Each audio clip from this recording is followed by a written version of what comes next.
اگر کسی کو بہت زیادہ غصہ آتا ہو تو کون سا وظیفہ پڑھے جس کی برکت سے غصہ ٹھنڈا ہو اور غصے میں کمی ہو؟ وظیفہ سماعت فرمائیے، غصہ دور کرنے کے لیے سورہ آل عمران کی آیت نمبر 134 101 مرتبہ چینی پر دم کر کے پلائیں۔ آیت سماعت فرمائیے، وَالْكَاظِمِينَ الْغَيْظَ وَالْعَافِينَ عَنِ النَّاسِ وَاللَّهُ يُحِبُّ الْمُحْسِنِينَ۔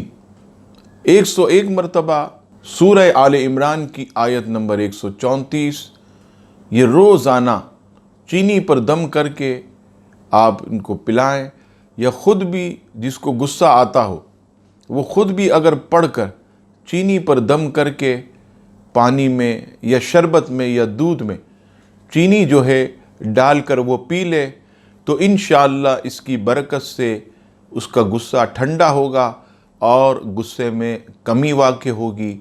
جیسے جیسے غصہ زیادہ ہو یہ عمل کریں تو انشاءاللہ تعالی غصے میں کمی واقع ہوگی۔ اللہ تبارک و تعالی ہم سب کو تمام بیماریوں سے شفا عطا فرمائے، آمین ثم آمین۔